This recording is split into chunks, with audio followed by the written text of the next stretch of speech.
존재가 아니라 하나님의 영광을 향해서 들어가는 그러한 영광스러운 존재라는 것을 우리가 믿음으로써 깨닫게 되는 것입니다.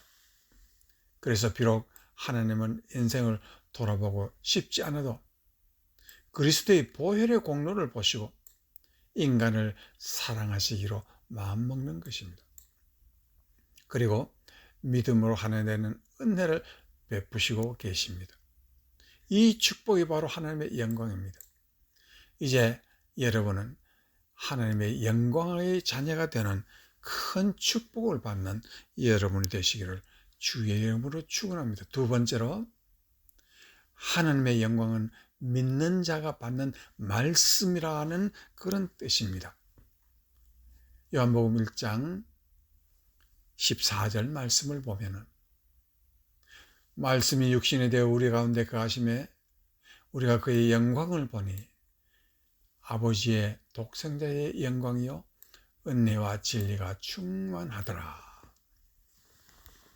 여기서 말씀이라는 것은 하나님 자신을 말하고, 말씀이 육신이 되었다는 것은 하나님이 사람이 되었다는 것을 말하고 있습니다.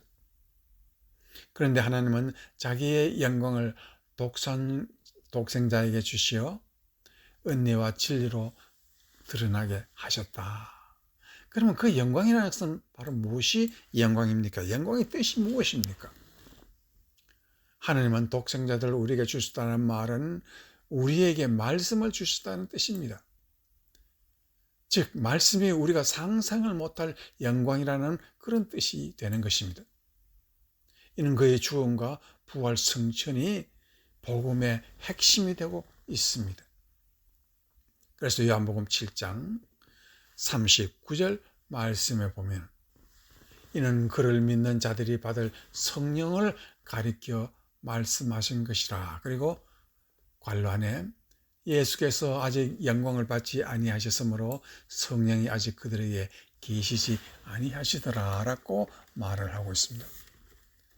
이 말씀에서 예수님이 우리에게 주시는 영광이 따로 있고, 성령께서 우리에게 주시는 영광이 있고, 성부 하나님께서 우리에게 주시는 영광이 다르다는 것입니다. 성부 하나님은 그리스도 예수를 우리에게 주시고, 이것이 가장 큰 영광이요 말씀이라는 것인데, 성자 하나님은 자기의 몸을 우리에게 주시는 큰 영광을 우리에게 증거하셨습니다. 그리고 부활 승진하시어 성령을 보내시니, 성령께서 우리에게 주시는 것은 바로 그리스도의 영광을 가르치는 것입니다. 그리스도의 영광이 무엇입니까? 말씀이 바로 그리스도의 영광이라는 것을 확신시켜 주시기 위해서 성령이 우리에게 주신 것입니다. 우리의 앞날의 영광을 우리에게 말씀으로 주셨다라는 그런 뜻입니다. 여기서 우리는 하나님의 영광의 핵심은 예수님의 말씀이라는 것을 알아야 하는 것입니다. 우리가 이 영광을 받지 못하면 삶은 영광이 아니라 험한 꿈이 되는 것입니다. 그래서 요한복음 16장 7절 말씀에, 그러나 내가 너희에게 실상을 말하노니 내가 떠나는 것이 너희에게 유익이라. 내가 떠나가지 아니하면 보혜사가 너희에게 오시지 아니할 것이요 내가 그를 너희에게 보내리니 라고 말을 하고 있습니다.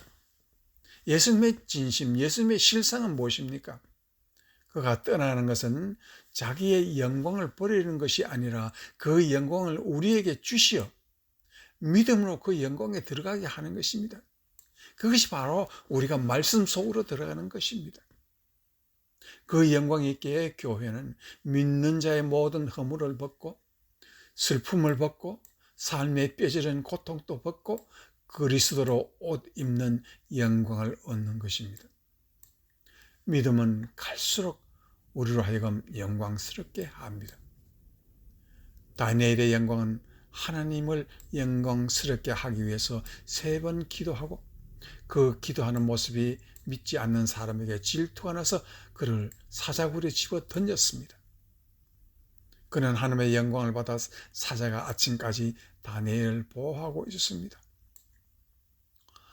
그를 험담하는 자들을 아침에 나가서 사자굴에 다시 집어 던지니 사자는 그들을 갈기갈기 찢고 말았습니다. 하나님의 영광을 가리는 일은 내 자신이 앞길을 저주로 우리가 스스로 막는 것입니다. 그리고 하나님의 말씀을 가진 그 영혼에 대해서는 하나님께서 보호하시고 복을 주신다라는 것을 우리가 다니엘을 통해서도 우리가 배웠습니다.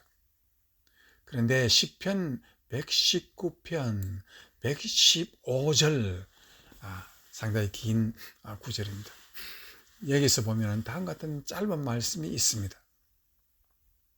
주의 말씀은 내 발의 등이요 내 길의 빛이니이다. 이 말씀은 주의 말씀은 내 발의 등이라 그랬고 내 길의 빛이라고 말하는 그 뜻이 무엇입니까?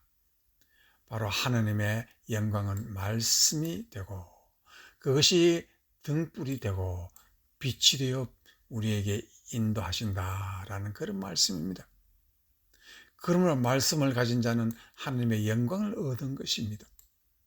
이러한 사람은 말씀을 잡고 일어섭니다.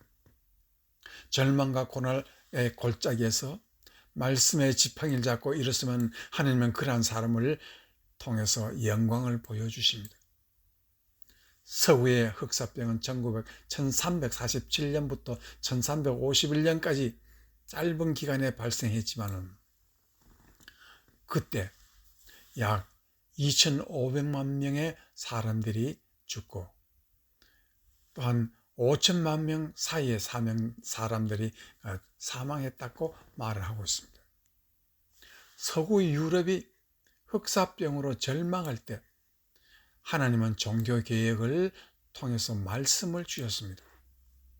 그 말씀을 깨달은 독일, 스위스, 오스트리아, 영국 등은 하나님께서 큰 새로운 혁명을 주신데 그것이 산업혁명이 있었습니다.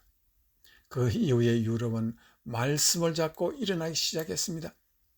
새로운 문화와 문명이 서명을 비추기 시작한 것입니다.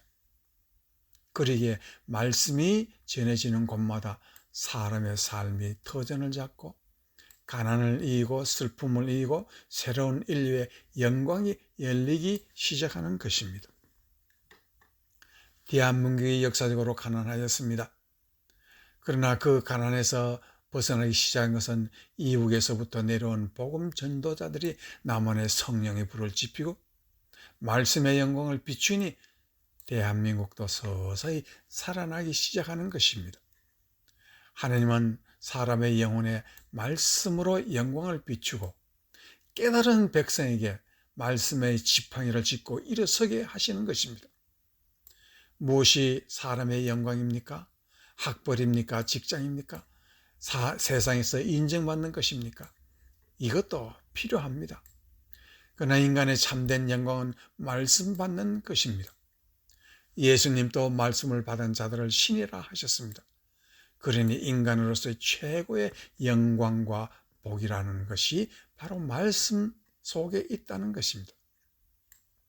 그 말씀은 무엇입니까? 바로 우리가 영광에 들어갈 수 있는 말씀의 핵이 무엇입니까? 십자가의 부활입니다. 십자가에는 인간의 모든 슬픔과 죄와 악과 처참한 고통의 멍에를 벗는 것이라면 부활은 인간의 마지막 원수 죽음을 이룬 힘이 그 속에 있다는 것을 우리가 배웠습니다. 그래서 바울은 십자가는 믿는 자에게 하나님의 능력이라고 말을 하고 있습니다. 그 능력이 인간을 영광스럽게 하는 것입니다. 그래서 마귀는 우리의 심령에 전쟁터로 만드는 이유도 아주 간단합니다. 마귀는 우리의 양심에 모신 말씀 빼앗기 위해서 최후의 공격을 합니다. 마귀가 우리를 시험하는 것 목표는 하나입니다. 말씀 빼앗고자 하는 것입니다. 그러나 이것을 알지 못하면 이기지 못하는 것은 영적 전쟁에서 마귀의 목표는 뚜렷하게 말씀 빼앗는 하나뿐입니다. 그러나 우리는 우리의 적을 보지 못하기 때문에 욥이 고난을 당할 때 그 이유조차도 알지 못하고 상상하지도 못했습니다. 잔재를 읽고 그 이유도 모르고, 전 재산을 날려버려도 이유도 모르고, 자신의 몸에 병이 들어 사랑하는 아내마저 저주하고 떠나가도 그 이유를 알지 못하고 있습니다. 그러나 그 뒤에, 모든 시험이 지나간 그 뒤에 마귀가 하나님을 움직였다는 것을 우리는 성경을 통해서 압니다. 욥은 흔들리지 않았다는 것을 말했습니다. 마귀가 모든 시험을 맞을 때 과연 욥의 입에서 나오는 것은 무엇이었습니까? 바로 하나님의 말씀이었습니다. 저주가 나오지 아니하였습니다. 하나님 영광을 찬양하는 말이 나오고 저주가 그 입에서 나오지 않았습니다. 그래서 욥은 인류의 처참한 전쟁터에서 홀로 살아남은 병사처럼 승리의 영광을 노래한 사람이 되었습니다. 그 비밀은 오직 하나, 마음에 하나님의 말씀을 상실하지 않았다 하는 것입니다. 그렇기 때문에 우리에게 남은 최후의 영광은 하나님의 말씀입니다. 이 놀라운 하나님의 영광을 깨닫고 말씀 사랑하고, 말씀 앞에 우리가 회개하고, 말씀 앞에 우리가 늘 무릎 꿇어 하나님을 사모하고 하나님께 영광을 돌릴 때에 우리에게 축복은 영광 속으로 들어가서 살게 하는, 영광에서 영광에 이르는 그 놀라운 축복을 우리에게 주시는 것입니다. 이와 같은 놀라운 축복이 여러분과 함께 하시기를 주의 이름으로 축원합니다. 아멘.